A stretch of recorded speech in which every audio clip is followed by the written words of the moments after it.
GVMC Mahatma Gandhi ఉన్నత పాఠశాల యందు జేసీఐ వైజాగ్ పోర్ట్ సిటీ ఆధ్వర్యంలో అగ్నిమాపక దళం వారి సహకారంతో అగ్ని ప్రమాదాలు నివారణ భద్రత మీద అవగాహన కార్యక్రమం నిర్వహించడం జరిగింది। ఈ కార్యక్రమంలో పాఠశాల ప్రధాన ఉపాధ్యాయులు ఆర్వీవీఎస్ నాగభూషణం, జేసీఐ ప్రెసిడెంట్ సిద్దిక్, ఇతర సిబ్బంది, అగ్నిమాపక దళ సిబ్బంది, సూర్యప్రకాష్, ఇతర సిబ్బంది, ఉపాధ్యాయులు, విద్యార్థులు పాల్గొన్నారు।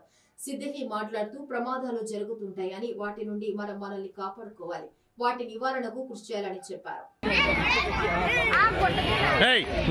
కూర్చోండి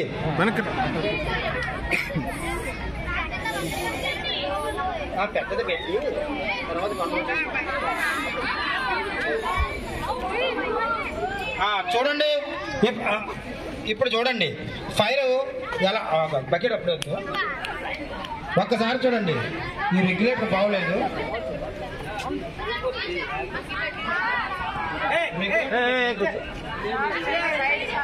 ఓకే చూడండి ఫైర్ అవుతుంది। ఈ ఫైర్ ని మనం ఎంత ఈజీగా హ్యాండిల్ చేసి దాన్ని ఫైర్ కంట్రోల్ చేస్తాం చూడండి।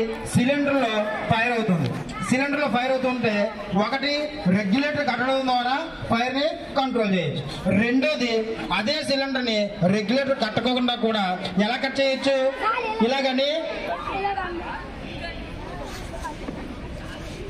చూడండి అయిపోయిందా, అంతే మరి ఏమీ కాదు। ఇప్పుడు ఏం చేసాము ముందు నుంచి వెళ్ళలేదు, మీరు గమనించాలి, పాయింట్లు బాగా క్యాచ్ చేసుకోవాలి।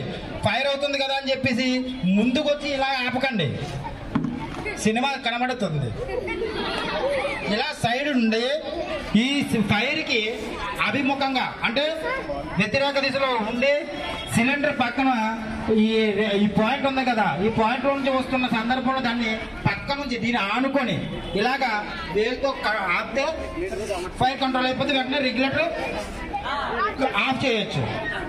కూర్చోండి అందరికీ కనబడుతుంది, కూర్చోండి, అది ఒక పద్ధతి। రెండో పద్ధతి, అది దయచేసి పిల్లలు మీరు ఎవరు ప్రయత్నాలు అయితే చెయ్యొద్దు।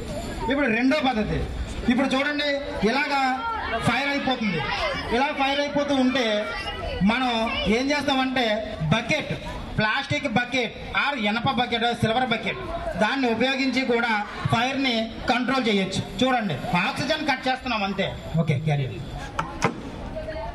చూసారా అయిపోయింది, వెంటనే కంట్రోల్, రెగ్యులేటర్ కట్ అయిపోయింది। అలాగే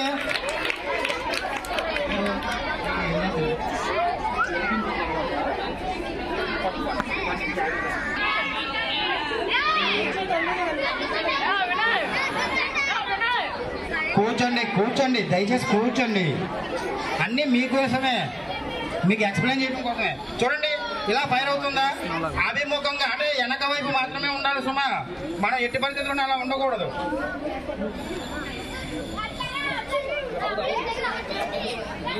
రెగ్యులేటర్ ప్రాబ్లం వల్ల ఈ ప్రాబ్లం అవుతుంది। చూడండి దీన్ని ఇలా పట్టుకొని ఎత్తుకుని వెళ్ళిపోవాలి, ఓకేనా?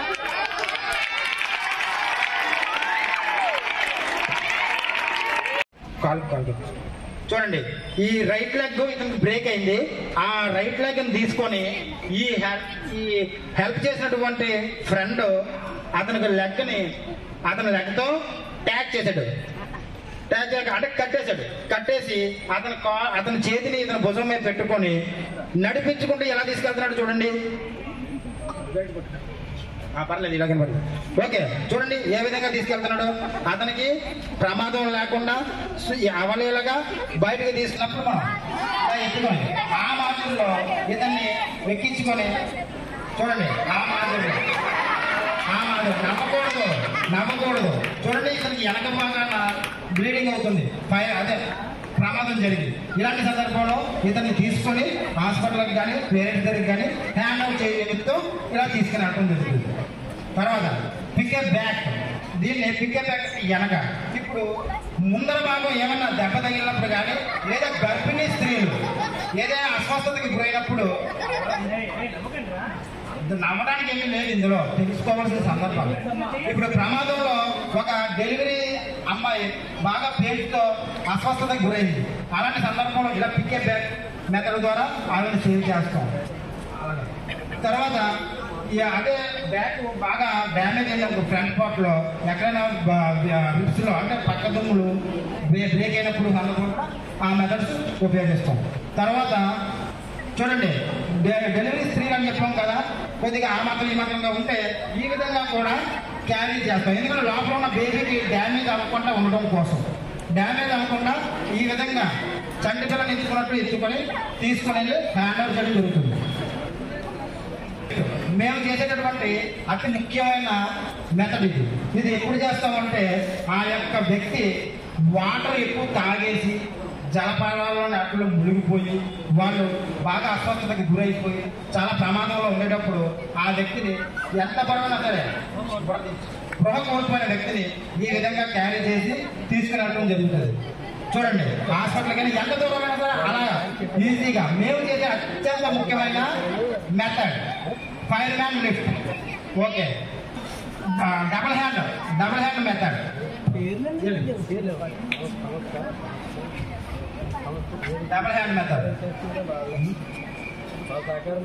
చూడండి, ఇది డబుల్ హ్యాండ్ మెథడ్. అతనికి రెండు కాళ్ళు లేవలేని పరిస్థితిలో ఉన్న సందర్భంలో ఈ విధంగా ఇద్దరు ఫైర్ మ్యాన్లు కలిసి ఆయన తీసుకుని వెళ్ళి సేఫ్ జోన్లో పెట్టడం జరుగుతుంది. నెక్స్ట్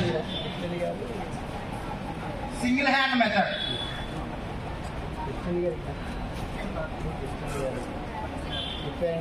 ఓకే, ఇది సింగిల్ హ్యాండ్ మెథడ్. ఒక లెగ్ బాగా ఇంజూర్ అయిపోయింది, అతను పైన రాళ్ళు రప్పులు పడిపోయి అతను కదలలేని పరిస్థితిలో ఉన్నాడు. ఆ కాళ్ళకి కూడా ఇటువైపు కూడా కదలనివ్వకుండా చాలా జాగ్రత్తగా తీసుకుని వెళ్ళి మెడికల్ డిపార్ట్మెంట్కి హ్యాండ్ ఓవర్ చేయడం జరుగుతుంది. ఫర్ ఎగ్జాంపుల్ బాంబ్ బ్లాస్ట్ అవుతుంది. బాంబ్ బ్లాస్ట్ అయినప్పుడు మనం ఏం చేస్తామంటే త్వరగా అతన్ని ఎలా పడితే అలా తీసుకునే 4N ఆప్షన్. చూడండి, ఈ 4N ఆప్షన్లోని చూడండి, ఇంత బాగా బాంబ్ బ్లాస్ట్ అవుతుంది. యుద్ధాలు అవి జరుగుతున్నాయి కదా, అలాంటి యుద్ధాల్లోని మిలిటరీ వాళ్ళు చేసేటప్పుడు మన దగ్గర ఎలాంటి స్ట్రెచ్చర్స్ అయ్యి ఉండవు. స్ట్రెచ్చర్స్ అయ్యి లేని సందర్భంలో మనమే ఒక స్ట్రెచ్చర్గా భారీ వర్షాలకు నీట మునిగిన దేవరపల్లి స్టేట్ బ్యాంక్ ప్రొక్లేనర్ తో నీరు మళ్లించే ప్రయత్నం చేస్తున్న పంచాయతీ సిబ్బంది డ్రైనేజీ వ్యవస్థ సక్రమంగా లేని కారణంగా వర్షం నీరు భారీగా బ్యాంకులోకి చేరింది. విపత్తుల సమయంలో అధికారులు చర్యలు చేపట్టాలని ప్రజలు కోరుచున్నారు. భారీ వర్షాలతో దేవరపల్లిలో లోతట్టు ప్రాంతాలన్నీ జలమయమయ్యాయి. ప్రజలు అనేక ఇబ్బందులు ఎదుర్కొంటున్నారు.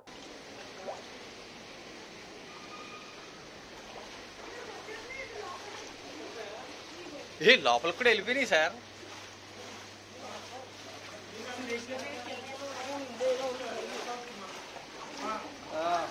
అందరూ నీళ్ళల్లో ఉన్నారు. మళ్ళీ మొత్తం అంతా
రాజమహేంద్రవరం జూలై 17 ఆంధ్రప్రదేశ్ రాష్ట్ర ప్రభుత్వ విశ్రాంత ఉద్యోగుల సంఘం ప్రతిష్టానికి కృషి చేయాలని విశ్రాంత ఉద్యోగుల సంఘం రాష్ట్ర అధ్యక్షుడు వెంకటేశ్వర్లు అన్నారు. బుధవారం రాజమండ్రి ప్రకాష్ నగర్లోని ధర్మంచర కమిటీ హాల్లో విశ్రాంతి ఉద్యోగుల 49వ వార్షిక సర్వసభ సమావేశం కేజీకే మూర్తి అధ్యక్షతన రాజమండ్రి శాఖ ఆధ్వర్యంలో జరిగింది. ఈ సందర్భంగా విశ్రాంత ఉద్యోగుల రాజమండ్రి నగర నూతన కమిటీ ప్రమాణ స్వీకారోత్సవం జరిగింది. ఈ కార్యక్రమానికి ముఖ్య అతిథిగా ఆంధ్రప్రదేశ్ రాష్ట్ర ప్రభుత్వ విశ్రాంత ఉద్యోగుల సంఘం రాష్ట్ర అధ్యక్షులు వెంకటేశ్వరు హాజరయ్యారు. యువకులు సంఘం తరఫున రాష్ట్ర సంఘ అధ్యక్షులుగా ఈరోజు మనం ఈ కార్యక్రమం జరుపుకోవడానికి ఒక ముఖ్య ఉద్దేశం ఉంది. ఇదివరలో ఈస్ట్ గోదావరి డిస్ట్రిక్ట్ 30 తాలూకా యూనిట్లతోటి రాష్ట్ర తాలూకా యూనిట్ల నుంచి సపోర్ట్ రాకపోతే జిల్లా నడవదు. కానీ మాకు ఇక్కడ అర్థమైంది ఏంటంటే టౌన్లో ఇంతమంది మన మెంబర్స్ ఉన్నారు కాబట్టి టౌన్ యూనిట్ అవసరమని వాళ్ళు చెప్పిన దాన్ని బట్టి మేము ఇక్కడ ఉన్న మెంబర్స్ని బట్టి ఇక్కడ ఉన్న 6000 పెన్షన్లో 3100 మంది మన దగ్గర మెంబర్స్గా చేరారు. అంటే ఇంకా 3000 మంది మన పెన్షనర్స్ మెంబర్స్ చేరకుండా ఉన్నారు. ముఖ్యంగా ఈ సభాముఖంగా వేదిక మీద ఉన్న కార్యవర్గ సభ్యులకు కానీ వేదిక ముందు ఉన్న మన తోటి పెన్షన్లందరూ కూడా ఒకటే రిక్వెస్ట్ చేయడం, 6000 మంది ఉన్నారంటే కనీసం మనం 4000-5000 మంది అన్న మన మెంబర్స్గా చేర్చుకోకపోతే ఒక జిల్లా కానీ యూనిట్ కానీ నడవాలంటే మన మెంబర్షిప్ అవసరం. తోటి పెన్షనర్లు మనం రిక్వెస్ట్ చేయడమే ఏంటి, వాళ్ళకి ఏదైనా ఇబ్బందులు ఉంటే అసోసియేషన్కి వెళ్ళాలని తెలియదు, వాళ్ళందరూ కూడా ఎడ్యుకేట్ చేసి మెంబర్షిప్ చేర్చుకొని వాళ్ళకి కావాల్సిన సదుపాయాలు మనం చేయగలిగితే అప్పుడే మన అసోసియేషన్ యొక్క విలువ వాల్యూ ఎక్కువ అవుతుంది. కాబట్టి ఈ క్రమంలో మీ అందరి రిక్వెస్ట్ ఒకటే, పెన్షనర్స్ మెంబర్స్ పెంచండి, మన సహాయ సహకారాలు అందిద్దాం. ఆ క్రమంలోనే ఇక్కడ టౌన్ యూనిట్ ఒక గొప్ప ఇదేంటంటే ఇంత సివిలైజ్ అయ్యి ఇంతమంది మెంబర్స్ ఉన్న యూనిట్లో పెన్షన్ హోమ్ లేదు. మనం ఒక మీటింగ్ పెట్టుకోవాలంటే ఇలాంటి హాల్లో పెట్టుకోవాలి, లేకపోతే ఎవరన్నా రిక్వెస్ట్ చేయాలి. మేము అదే అడిగాము. టౌన్ జిల్లాల్లో ప్రతి జిల్లాకి పెన్షన్ హోమ్ ఉంది, తాలూకాలో ఉంది, మీరు ఎందుకు లేదు అని ఫస్ట్ నుంచి అడుగుతానన్నాం. కానీ ఇక్కడే పెట్టుకున్నామండి, వాళ్ళు సహకరిస్తున్నారని చెప్పడం జరిగింది. కానీ ఈ టౌన్ యూనిట్కి ఎప్పుడైతే అడిగారో మీరు ముందు మన పెన్షన్ హోమ్ స్థలం సంపాదించండి, తర్వాత యూనిట్ ఇచ్చే బాధ్యత మేము తీసుకుంటాం అని చెప్పడం. ఆ క్రమంలోనే ఇక్కడున్న జిల్లా పాడి ఇక్కడ ముఖ్యమైన పెన్షనర్ అసోసియేషన్ నాయకులు, ముఖ్యంగా సంజీవరావు గారు, వాళ్ళ కొలీగ్స్, అలాగే జగన్నాథరావు గారు, రామలింగేశ్వరరావు గారు, వీళ్ళంతా కూడా ఆ సపోర్ట్ తోటి మనకి కలెక్టర్ గారిని కలవటం. కానీ ఇక్కడ ఏంటంటే వీళ్ళకి తెలిసిన ఎక్కువ స్థలం సంపాదించాలనే ఉద్దేశంతో ఎక్కువగా 350 గజాలు 360 గజాలు ఆడటం జరిగింది. రాజమహేంద్రవరం ప్రతిష్టాత్మక ఆర్యాపురం కోఆపరేటివ్ అర్బన్ బ్యాంకు పాలకవర్గ ఎన్నికల్లో చల్లా శంకరరావు ప్యానెల్ ను గెలిపించాలని ఎమ్మెల్యే ఆదిరెడ్డి వాసు విజ్ఞప్తి చేశారు. చల్లా బెల్ట్ విజయాన్ని కాంక్షిస్తూ స్థానిక 38-40 డివిజన్లో గురువారం ఎమ్మెల్యే ఆదిరెడ్డి వాసు ప్రచారం నిర్వహించారు. చైర్మన్ అభ్యర్థి చల్లా శంకరరావు 38వ ward TDP in charge Aryapuram bank director అభ్యర్థి బుడ్డిగ రవి కొండలరావుతో కలిసి ఆయన ఇంటింటి ప్రచారం చేశారు. ఆర్యాపురం బ్యాంకులో సభ్యత్వం ఉన్న వారి ఇళ్లకు వెళ్లిన ఎమ్మెల్యే వాసు ఆ బ్యాంకు అభివృద్ధి కోసం, ఖాతాదారుల శ్రేయస్సు కోసం చల్లా ప్యానెల్లోని అభ్యర్థులకు ఓట్లు వేసి గెలిపించాలని కోరారు. గతంలో చైర్మన్ గా చేసిన తమ పెదనాన్న చల్లా శంకరరావు బ్యాంకు పురోభివృద్ధికి కృషి చేశారని గుర్తు చేశారు. సభాధ్యక్షులు రవి గారికి, అలాగే ఈనాటి కార్యక్రమం యొక్క ముఖ్య ఉద్దేశం ఆర్యాపురం కోఆపరేటివ్ బ్యాంక్ ఎలక్షన్స్. ఆ ఎన్నికల్లో ఎన్డీఏ కూటమి చైర్మన్ అభ్యర్థిగా పోటీ చేస్తున్న శంకర్రావు గారికి, వారి యొక్క డైరెక్టర్లకు, వేదిక పైన ఉన్న ఇతర పెద్దలకు, విచ్చేసిన వార్డు ప్రజానికానికి అందరికీ కూడా నమస్కారాలు. మీడియా వారికి కూడా నమస్కారాలు తెలియజేస్తా ఉన్నాం. ఏదైతే ఎన్నికలప్పుడు హామీ ఇచ్చున్నామో ఆ హామీకి కట్టుబడి పెన్షన్ పెంచిస్తానన్నాం. వారి మాదిరిగా 1000 రూపాయలు పెంచుకుంటూ పోతానంటే ప్రతి సంవత్సరం 250 కాదు, పెంచుతాము అని అంటే ఒక్కసారి పెంచి చూపించిన ఘనత ఎన్డీఏ కూటమిదని సందర్భంగా మీకు తెలియజేస్తా ఉన్నాం. ఇసుక ఉచితంగా ఇస్తామని చెప్పాం. దానికి అనుగుణంగా ఉచితంగా ఇసుక ఇచ్చి రాష్ట్రానికి వచ్చే రాబడిని కూడా వదులుకున్న ఘనత ఎన్డీఏ కూటమిదని మీకు ఈ సందర్భంగా తెలియజేస్తాను. ఇది చిన్న విషయం కాదు. అత్యధిక రాబడి ఇసుక, రాబడిని ప్రజల కోసం వదులుకోవడం అన్నది చిన్న విషయం కాదు. అదే వైసీపీ వాళ్ళు చూడండి, దోచుకున్నారు ఇసుకని, కానీ ఇక్కడ ప్రజలకి ఉచితంగా ఇద్దామని అనుకుంటా ఉన్నాం.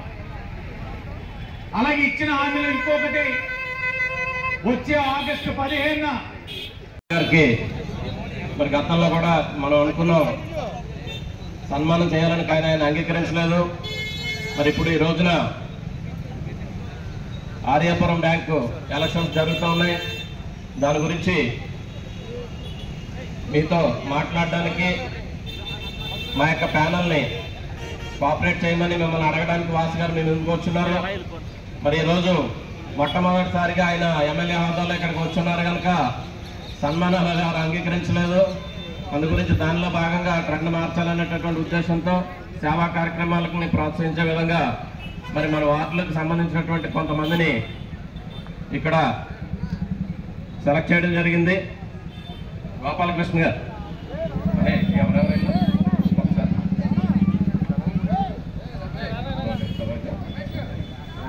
ఒకసారి సోదరుడు గోపాలకృష్ణ గారు చెప్తారు. మేము కొంతమందిని సెలెక్ట్ చేసి వారికి కొంత అమౌంట్ని భాస్కర్ ద్వారా ఇవ్వాలని చెప్పి ఆలోచన చేశాం. అందులో భాగంగా వారందరూ కూడా ఇప్పుడు ఇక్కడికి వచ్చారు. ఒకరేమో కరణ్ సత్యనారాయణ గారు అండి, శ్రీ కరణ్ సత్యనారాయణ గారు, వారికి వెలగనే బ్రదర్స్. సత్యనారాయణ గారు ఇక్కడ సీనియర్ కార్యకర్తగా ఉన్నారు, పెద్ద ఆయన. మరి ఇటీవల ఆయన హెల్త్ పాడయ్యి కొంచెం ఆరోగ్యరీత్యా బాధపడుతున్నారు. అందుకని వారిని వాసు గారి చేతుల మీదుగా వారికి సత్యనారాయణ గారు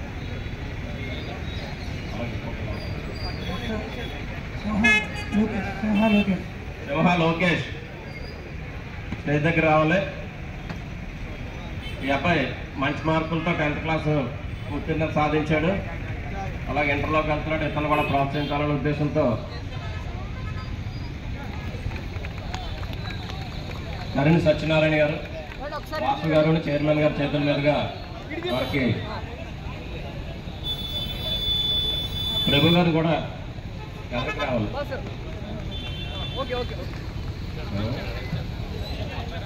అమ్మ సింహ లోకేష్ మంచి మార్కులతో ఈ అబ్బాయి చదువుతూ ఉన్నాడు. అతను ప్రోత్సహించాలనేటటువంటి ఉద్దేశంతో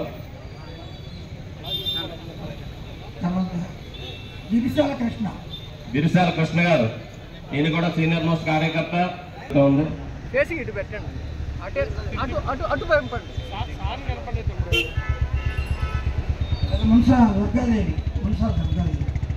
మునసా దేవి రావాలమ్మా. ఇలాగా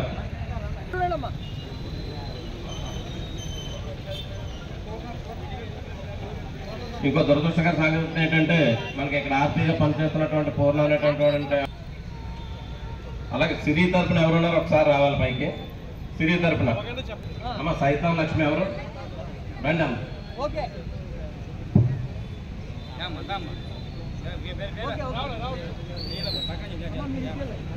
అలాగే ఈవిడ భర్తకి సహాయాన్ని అందించాల్సిందిగా కోరుతూ ఉన్నాం.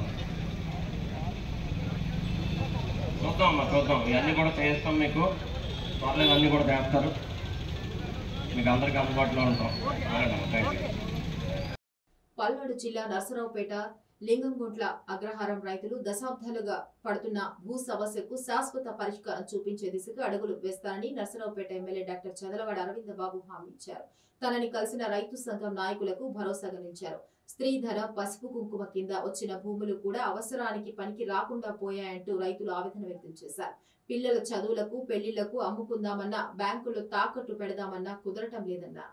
గతంలో ఎంపీ రాయపాటి సాంబశివరావు సమస్య పరిష్కారానికి ముందుకు వచ్చిన నాడు ఉన్న పరిస్థితుల్లో సాధ్యం కాలేదని, ఇప్పుడు పరిష్కరించేందుకు సాయశక్తిలో పనిచేస్తానని అన్నారు. మనకి జీవో కూడా తేవడం జరిగింది.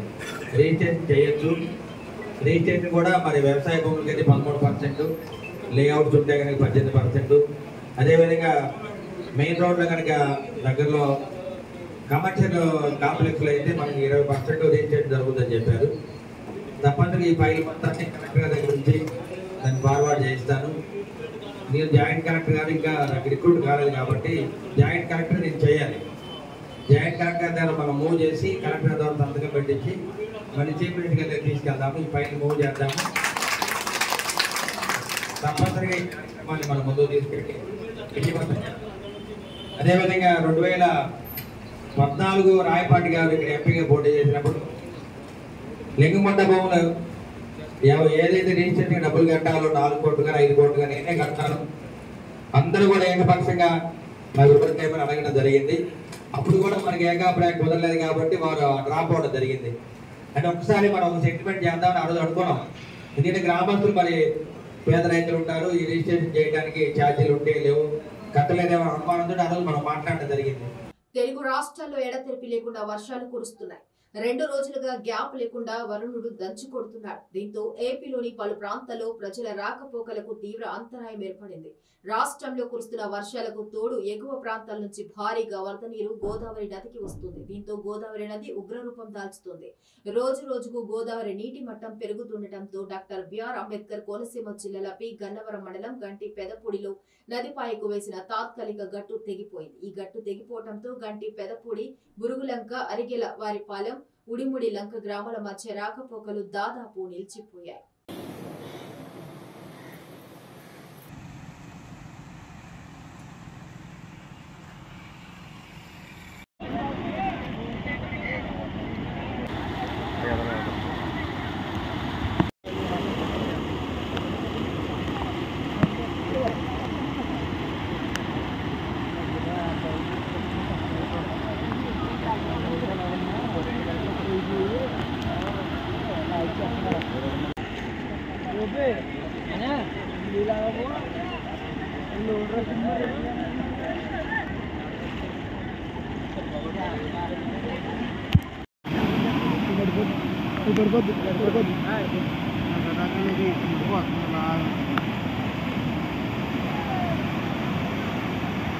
విశాఖ విమల విద్యాలయం ఉక్కు నగరం పెదగంటెడ పాఠశాలల ఉపాధ్యాయులకు అండగా ఉంటాం. పల్లా శ్రీనివాసరావు, గాజువాక, ఆంధ్రప్రదేశ్ తెలుగుదేశం పార్టీ అధ్యక్షులు. అందరికీ నమస్కారం.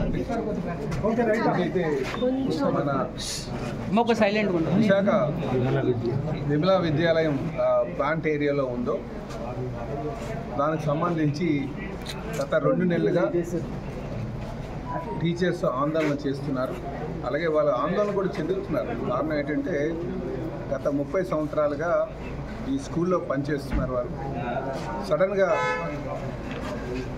వాళ్ళని ఆపి మేము మీకు శాలరీస్ కంటిన్యూ చేయలేము అని వాళ్ళు ఎప్పుడైతే డిఆర్సిస్ వారు చెప్పారో, ఫాదర్ వాళ్ళు చెప్పారో, వాళ్ళు దాంతో మరి 30 సంవత్సరాలు పనిచేసిన తర్వాత మమ్మల్ని రోడ్డు మీద పెట్టడం కరెక్ట్ కాదని చెప్పేసి వాళ్ళు ఆందోళన చెందుతున్నారు. దీనికి ప్రధానమైన కారణం ఏంటంటే ఎప్పటి నుంచో ప్లాంట్ నుంచి ఏడు వచ్చేది. ప్లాంట్ ఆర్థిక పరిస్థితి బాగోకపోవడం వల్ల వాళ్ళకి ఆ ఏడు ఇవ్వకపోవడం వల్ల ఆ ఏడుని మేము భరించలేము, డిఎస్ఎస్ వారు భరించలేము, మాదంతా ఇదంతా కూడా ఒక సబ్సిడీ మీద, పూర్తి సబ్సిడీ మీద ఫ్రీ ఎడ్యుకేషన్ అందిస్తున్నాం అని చెప్పేసి వాళ్ళ ఫాదరాలు ఇదే వాళ్ళ ఇనేబిలిటీని, వాళ్ళ నిస్సహాయస్థితిని వాళ్ళకి వ్యక్తం చేస్తున్నారు. అయితే నేను మేనేజ్మెంట్తో మాట్లాడి వాళ్ళకి 1 ఇయర్, ప్రస్తుతానికి 1 ఇయర్ ఏడు ఇచ్చేటట్టుగా కంటిన్యూ చేయమని చెప్పేసి చెప్పిన తర్వాత సిఎండి గారు దానికి వారు ఏడు ఇవ్వడం జరిగింది 1 ఇయర్కి. అయితే రేపు మళ్ళీ ప్లాంట్ బలోపేత పడుతుంది, అది ఆర్థికంగా కొంచెం నిలదొక్కుంటుంది. అప్పుడు ఖచ్చితంగా మిగతా ఇయర్స్కి వాళ్ళ సర్వీస్ ఉన్నంత వరకు కూడా, ఎందుకంటే ఇది గతంలో స్టేట్ గవర్నమెంట్ వీళ్ళని మేము అబ్జర్వ్ చేసుకుంటాం.